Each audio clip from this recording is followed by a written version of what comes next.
Estamos chegando com mais um Trocando Ideias inédito aqui na programação da IPP TV, também no canal do YouTube da Igreja Presbiteriana de Pinheiros, Hino da Luz para o Caminho. E no programa de hoje, o Reverendo Hernandes vai trazer uma receita de chá emagrecedor que faz você perder 7 dias em uma semana. Não é isso não, pastor? Não é isso não. Esse chá é para outro programa. Isso aí deixa para lá, né? A gente vai falar sobre a igreja hoje. Nós temos algumas perguntas aqui que visam tratar da instituição igreja. Então vamos lá, filho. Tá preparado? Vamos lá. Eu preciso respirar um pouquinho, eu vou chamar a vinheta.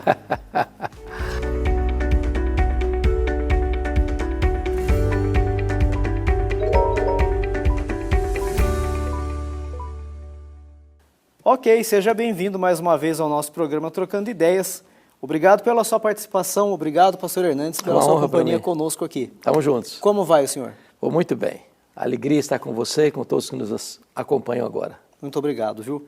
Nós vamos então para a pergunta do Tobias Júnior, que é a seguinte. Olá, pastor e Tiago, obrigado por este espaço e por receberem a minha pergunta.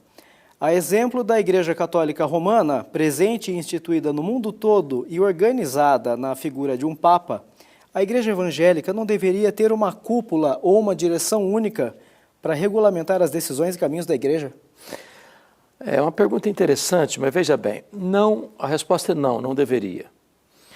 Até porque a autoridade da igreja não é a figura de um papa, ou de um bispo, de um líder universal. A autoridade da igreja suprema é o Senhor Jesus, Ele é o cabeça da igreja. A base que a igreja deve viver, no crer e praticar, é a palavra de Deus. Aliás, foi essa grande discussão no período da Reforma, né? A Igreja Romana coloca a Igreja acima da Bíblia. E os reformadores entendiam, não, a Bíblia acima da Igreja. Porque é a Bíblia que regulamenta o que a Igreja crê e faz. A figura de um bispo universal, ou que nós chamamos hoje de Papa, começa historicamente em 607, quando o imperador Focas nomeia Bonifácio III, bispo de Roma, bispo universal, e a partir daí, então, se cria a ideia de um Papa.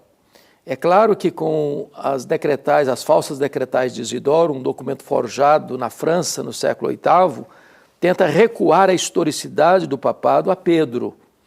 Mas esse lapso de tempo, de fato, é uma situação irreal, né? É um anacronismo histórico. E nós não entendemos que a igreja evangélica deveria ter um líder humano governando todas as comunidades, porque nossa liderança procede do próprio Cristo, estabelecido pela própria palavra de Deus. A nossa autoridade não é uma encíclica papal, não é uma decisão conciliar desta ou daquela denominação. A autoridade para a igreja vem das Escrituras. Isso para nós é princípio pétreo, é cláusula pétrea da nossa convicção e da nossa fé. Sola Escritura. Perfeito, pastor. Eu vou para a próxima pergunta, que é do Rodrigo Leite. Reverendo Hernandes, eu não frequento mais a minha igreja local porque eu acho que ela não se diferencia de outras religiões ou seitas. Ou seja, as pessoas se reúnem para ouvir uma mensagem, voltam para casa e tudo continua igual. O que é que uma igreja tem que ter para ser diferente de uma reunião de maçonaria, por exemplo? Para mim, são ambas semelhantes. Veja bem, parece-me que tem algumas coisas aí para você colocar os pingos nos is, né?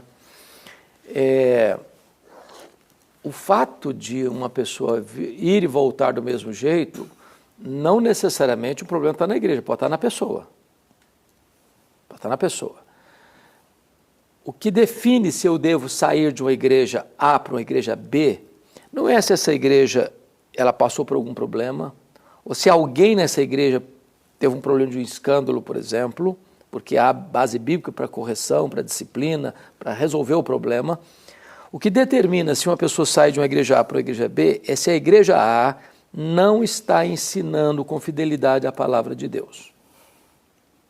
Quando uma chamada igreja não ensina a palavra de Deus com fidelidade, ela vira uma seita. Aí eu preciso sair. Eu não posso ser conivente, coparticipante dos desvios doutrinários desta igreja. A igreja não, a maçonaria é uma instituição filosófica, não tem nada a ver com igreja.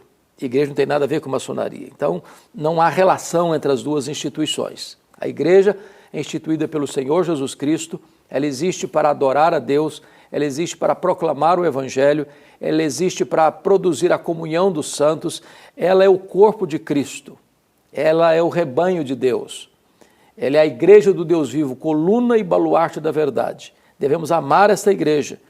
Talvez o problema esteja no meu coração.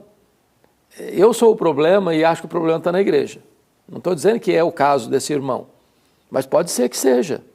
Então eu preciso examinar a mim mesmo e não posso deixar de congregar. Está lá em Hebreus 10, 25, eu não posso deixar de congregar. Uma ovelha vulnerável longe do rebanho, uma brasa longe do braseiro vira cinza. Um membro não sobrevive fora do corpo.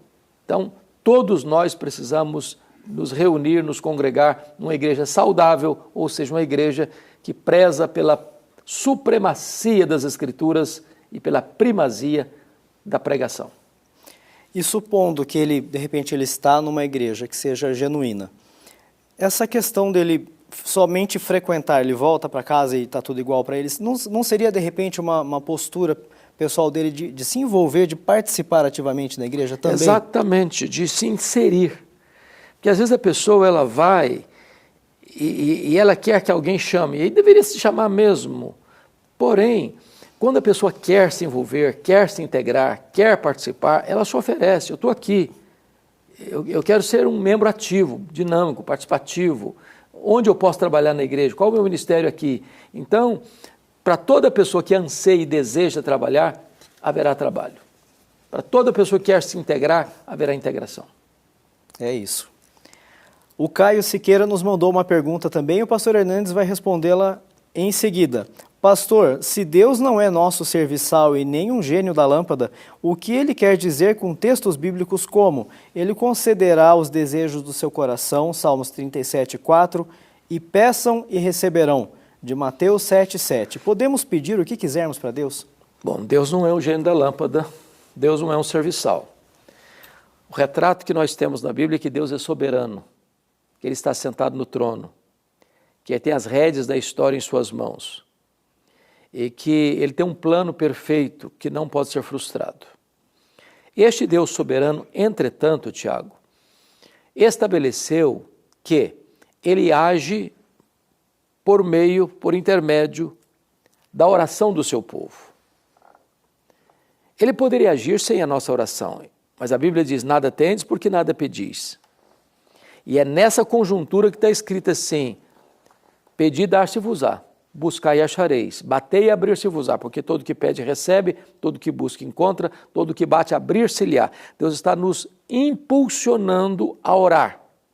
Não que a oração seja poderosa, poderoso é Deus que responde à oração. Porém, a oração conecta a fraqueza humana à onipotência divina. Então, orar não é só uma ordenança divina, é um sublime privilégio nosso. Agora, quando diz lá no Salmo 37:4 que Deus vai atender aos desejos do coração, ele está falando daquele que anda com Deus, daquele que se relaciona intimamente com Deus, onde ele tem uma relação dinâmica com Deus, e Deus se deleita na comunhão com ele e atende aos desejos do seu coração, que são desejos legítimos, puros, santos, compatíveis com a vontade de Deus. Não é que eu posso pedir qualquer coisa e Deus vai responder, não. Nada tendes porque nada pedis. Pedis e não recebeis porque pedis mal. Se eu peço mal, Deus não me atende, porque Deus não é o gênio da lâmpada que atende todos os meus caprichos. Ele é santo e a sua vontade é que prevalece. Amém. Eu quero aproveitar esse finalzinho de programa para mandar um grande abraço para a turma da caravana da Reforma Protestante. Pois é. A gente esteve junto com essa turma tão bonita. Nós tivemos lá quase 60 participantes, acho que 18 estados representados 18 lá. 18 estados da federação. E sabe uma coisa comum entre todos eles? Todos eles acompanham a EPP-TV. Olha que legal. Todos eles acompanham o podcast do pastor Arival. Então, assim, a gente quer aproveitar esse finalzinho de programa para anunciar a Igreja Presbiteriana de Pinheiros. Eu passo a palavra ao senhor agora. Pois é, para mim é sempre um privilégio, viu, Tiago, falar da Igreja Presbiteriana de Pinheiros, pastoreada pelo reverendo Arival Dias Casimiro, uma igreja que fica aqui em São Paulo e uma igreja missionária, uma igreja plantadora de outras igrejas, uma igreja que ganhou agora recentemente, numa pesquisa, a igreja mais relevante do Brasil na área de comunicação social, de mídias sociais. Então, somos muito gratos a Deus pela visão que Deus tem dado ao pastor Arival, ao conselho daquela igreja, para levar o evangelho às nações. São mais de 100 nações alcançadas pelas mídias sociais da Igreja Presbiteriana de Pinheiros. E você que mora em São Paulo, venha fazer uma visita para a gente. A igreja fica exatamente do lado da Ponte Cidade Universitária. Não tem erro. Muito bem localizada e vai ser muito bom ter você lá. E se você mora fora de São Paulo, como o Tiago acabou de dizer, você pode assistir a IPP TV, você pode se inscrever no canal do YouTube da igreja e ter uma riquíssima programação para o seu enlevo espiritual. Venha para cá, participe com a gente, faça parte desse time tão lindo, tão precioso, que tem levado a palavra de Deus a tantas nações, que tem investido também no socorro aos necessitados, né? A igreja tem cavado poços no sertão do Brasil, levando esperança, levando fonte de renda, levando melhoria da qualidade social dessas pessoas, acabando com os carros-pipas, onde tem tanta corrupção, onde tem tanto dinheiro desviado. Quando fura um poço tem água, aí tem vida, tem esperança, tem sobrevivência. A igreja tem dado cestas básicas aos milhares, né? São milhares de cestas básicas, caminhões e caminhões que encostam diante da igreja toda semana e distribuindo cestas básicas no Brasil e fora do Brasil também. Então, venha para cá, faça parte desse time. É isso, Tiago. É isso.